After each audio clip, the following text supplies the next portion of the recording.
book of Ecclesiastes really gets to its main point when it talks about the meaning, the purpose of life under the sun, that one cannot separate the physical things from the spiritual if you're going to make any sense out of life and what it's all about. And so we come to the last of these chapters, and we're going to center in on that point of Solomon trying to note the purpose that is here. We've looked at the first 6 chapters, like we say, talking about the vanity of all the things that are there in the earthly world, the life under the sun, and then the words of wisdom about how we ought to conduct ourselves in this life to be those who are wise. And then now we come down to the concluding purpose there. I want to go back up to chapter 11 because that's when you start this real context that goes all the way through chapter 12. Rejoice, O young man, in your youth, and let your heart cheer you in the days of your youth. Walk in the way of your heart and in the sight of your eyes, but know that for all these things God will bring you into judgment. Therefore remove sorrow from your heart and put away evil from your flesh. For childhood and youth are vanity. That point being made as you start out, you rejoice in your youth, be of cheer. What's the other side that goes with that?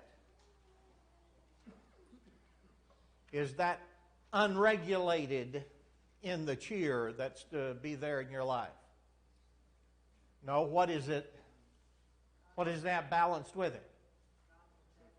Okay, God will judge you. You live in such a way that you recognize that spiritual component in life. That has to be the beginning that is there of recognition that this is something that ought to set one's life. Why does he speak here to the young man when he's going to end up by talking about what life needs to be, how you need to have a focus on spiritual things? Why does he start out talking to the young man or the young person?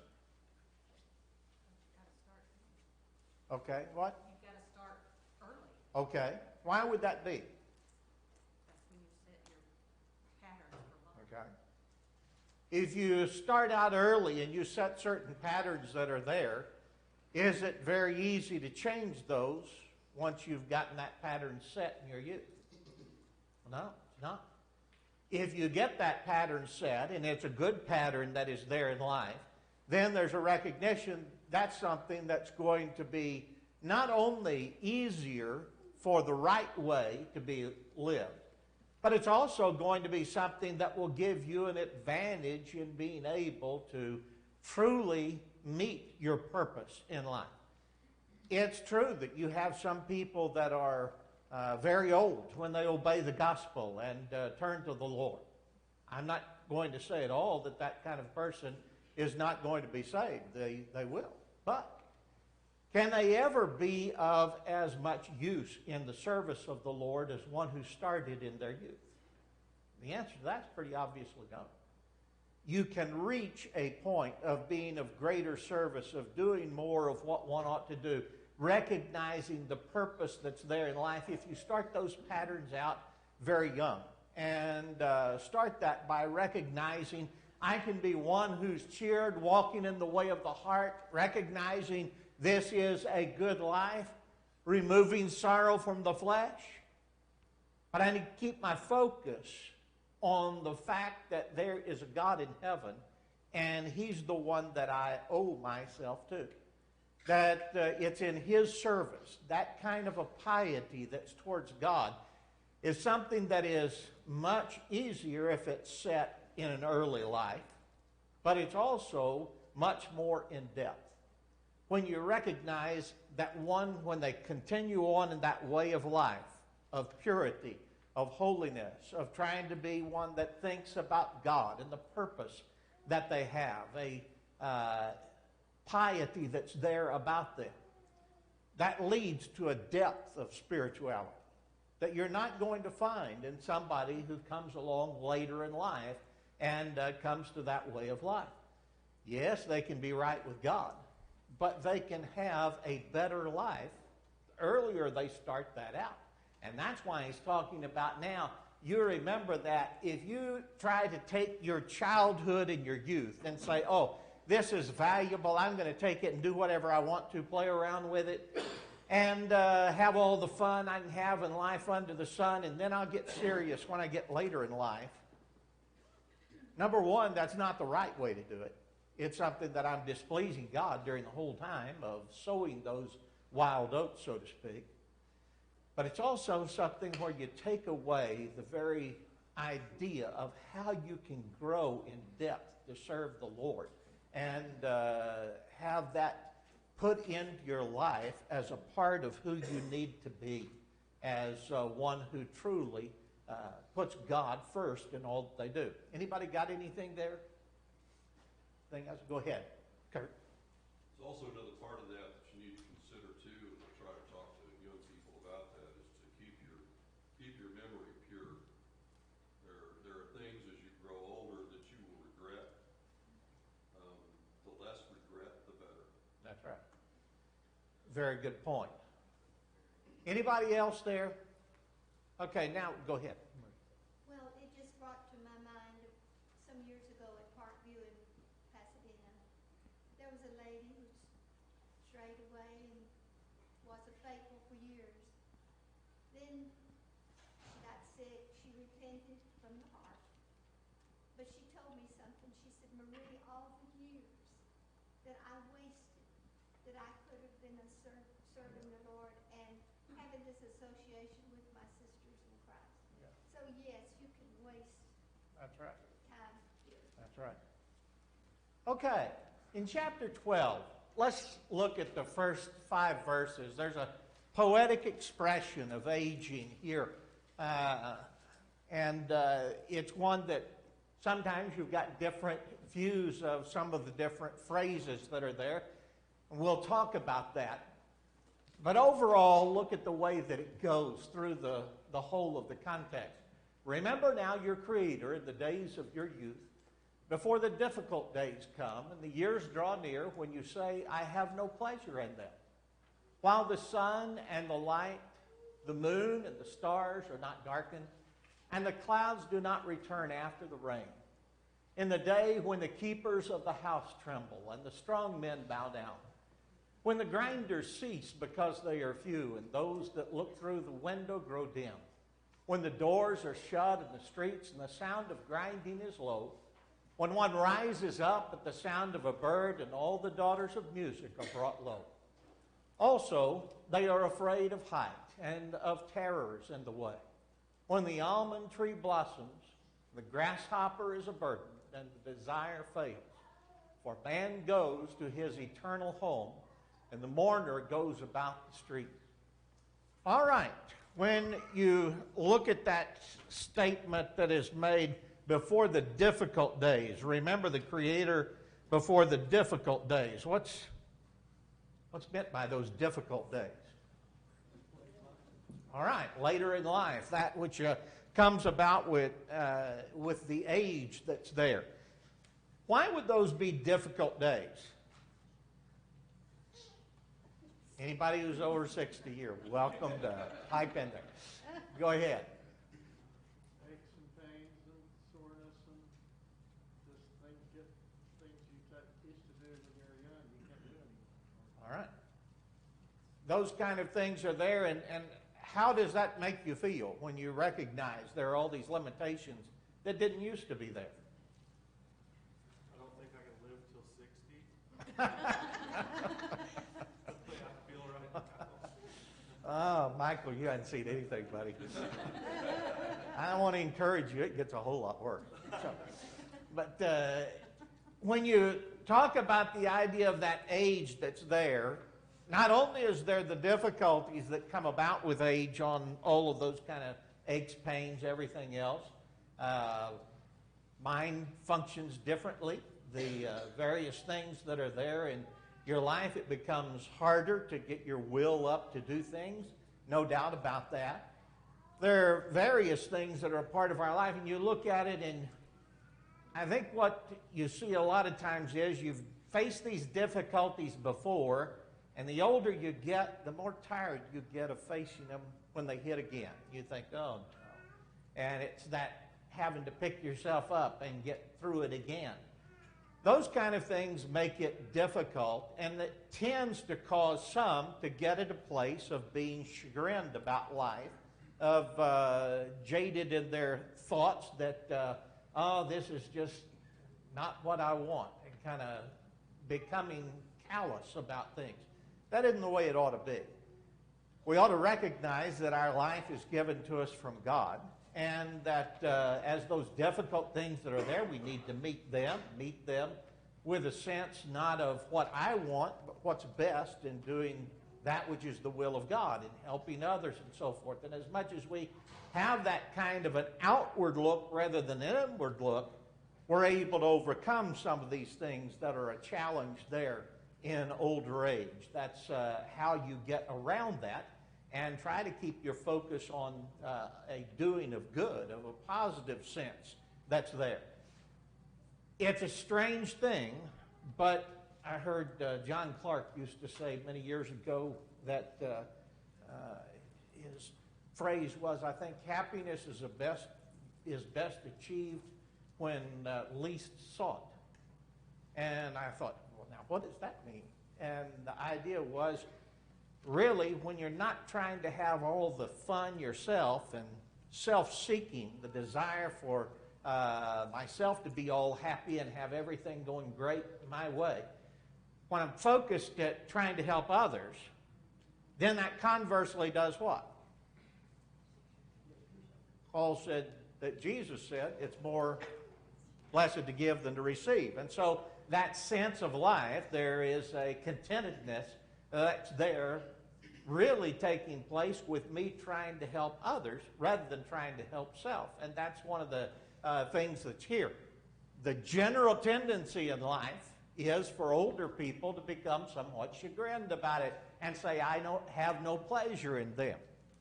Now, let's look at these phrases that are there. And remember, we're talking, why is it put poetically? Why does the Bible use things that are poetic language?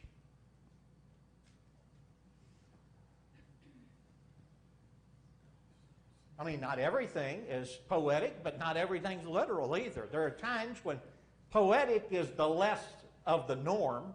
It's more rarely used. But why is it used? Well, in a lot of cases, the poetry allows for unpleasant or immodest things to be said in a way that can be modest and more pleasant. Okay. But understood. All right. What else? I think it's just produce an image in our minds that's a little easier to accept than words. Yes. And I think that's the idea. There's a likeness. A drawing of a picture is something, a lot of times we want to express something and I say, well, I kind of see what I mean, but I can't say it. I can't come up with the words. And that's what sometimes when you look at these things of the poetic way of expressing it, when you understand what's being gotten at, it draws a picture that sets that in a kinder, easier kind of a way, yes, but I think also more striking in the sense of being memorable, to make us think about this. In verse 2, while the sun and the light, the moon and the stars are not darkened, and the clouds do not return after rain. What's that mean? Do what? Okay. Could be talking about physical vision. What's the other? That emotional bent that's there of an attitude that looks at the darker side of life. And I think maybe that's what this one is. I'm not sure. It could be the physical vision. But when the clouds return after the rain, you expect clouds to go away after the rain, right? Then the sunshine to come out. But now the clouds come back right after rain. You go from one problem to another, to another, to another.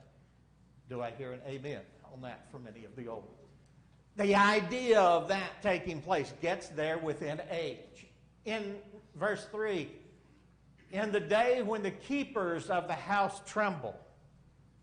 What's that mean? Keepers of the house tremble.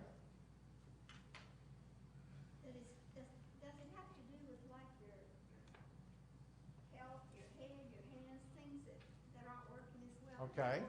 All right. I don't know, I'm just asking. All right. Anybody else? We say we've got a shelter. We talked about taking it in our arms, the strength of it, of a home.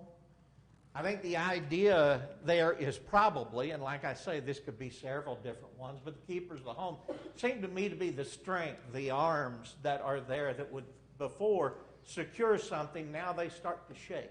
There's a trembling that goes on. That happens with regard to age.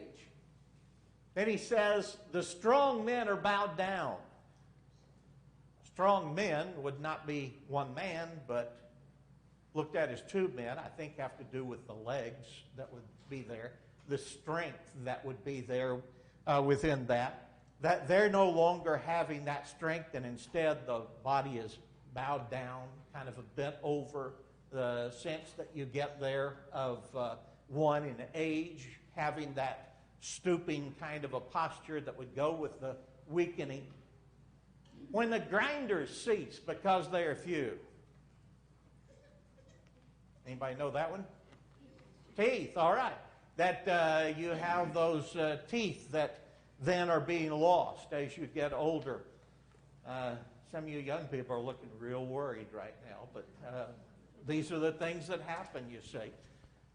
Then that next one. And those that look through the window grow dim. There's your eyesight. I think that is being pointed out. In what sense? What happens when you get older? I mean, what part of life that happens to your eyes? All right, you get the cataracts and the brightness is taken away. I remember Dad having his cataracts taken out and then put a lens in there, and I said, "What difference do you see?" And he said, "Are you kidding? The whole world's light." You know, and he just couldn't believe how much different there was with that cataract that was bringing things dim and all like that. That's one of those things that you see taking place as you get older in life. When the doors are shut in the streets, how about that one? This is one where there's several different ways of looking at that.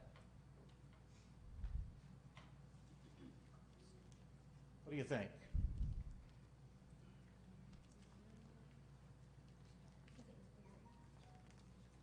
your hearing. All right. There's one kind of a phrase, the hearings there. That's already been noted once, but there it's like when you're out, you don't hear as much. What else? You ever notice that older people tend to get kind of afraid to go out? As often they want to stay in, have the doors shut to the streets. For that to be something not to the sense of an agoraphobia, but the idea that they're afraid to go out. They'd rather stay where something is comfortable for them. That might be the idea as well. Several others are used there. I'm not sure which to say would be the one that is meant. When the doors are shut in the streets and the sound of the grinding is low. How about the sound of the grinding is low? There, what have you got? Okay. You have this hardness of hearing and also that sense of the speech getting weak, that it's harder to comprehend in that way as well. When one rises up at the sound of a bird. I got that one way early. Not sleeping real sound. Anything, noise in the night kind of wakes you up, and then what happens? Now you're up. You can't do anything about it, so you get up in the early morning, and then you sleep all day in the chair, and all those kind of things that happen. These are the kind of descriptions that you see taking place. When and all the daughters of music are brought low. What happens as you get older with regard to that? Okay, your voice gets weaker, and especially In singing, what do you notice? All right. You're off key. You can't sing it the same way. I remember when I was young, I used to lead a lot of singing for my brother-in-law and others, going out and holding meetings even when I was in my teens. And I went along fine. Somewhere about the time I moved here, I started noticing, wait a minute, something's happened to my voice. And I decided it wasn't my thing to be leading singing anymore. And I'll leave that for the fellows who have a little bit better ability to lead in that particular way. You have those kind of things being done. Then it says they're afraid of the heights. That is what it says it is, right? Afraid of falling. Okay. When you were about 10 or 12, did you ever think about running up the stairs, maybe 2 or 3 at a time, and zoom, running down the stairs too? I didn't think about that. Wasn't any problem. I wouldn't do that to save my life at this point. Probably would kill myself if I tried it. But those kind of things, you got a little bit more trepidation about going to a height or something like that. I've never liked heights, period, but the older I get, the less I like them in that sort of a way. And that's typical of that problem of age. The terrors are in the way. In other words, you go out there and now you're afraid of things that you wouldn't have ever thought any problem of before, that you see, well, now I'm not invincible anymore. That you recognize as you get older that you're very much one who has to watch out for things and be careful in different ways. When the almond tree blossoms, what's an almond tree blossom? What color is it? White. So what? The old hair goes to a lighter color, the gray or white that's in there. The grasshopper is a bird. Boy, there's somebody that can't have that strength that was as before. The desire fails. In other words, there's less and less that becomes something that is enticingly desirous that we want to go do. Those kind of things, these happen with age. Now, overall, when you look at that, he says, for man goes to his eternal home and the mourners go about the streets. What's the point? Where's the end at? The end is in death. Those who are left are the mourners that are there. That one who is older passes on in that time, that he no longer is in that picture. In verse 6, remember your Creator before the silver cord is loosed, or the golden bowl is broken, or the pitcher shattered at the fountain, or the wheel broken at the well. Then the dust will return to the earth as it was, and the spirit will return to God who gave it. Vanity of vanities, says the preacher. All is vanity. What are all of those statements? All of those are one after another dealing with the same kind of thing. What is it? Our body is going to die. Okay. That's the death that takes place. There is that. It comes to a time of final cessation. There's that life on the earth, that life under the sun that ends. And so all of that's being seen in those poetic kind of phrases. All of it comes down to nothing. However much you want to live by healthy ways and all of these kind of things, the fact of it is you're still going to die.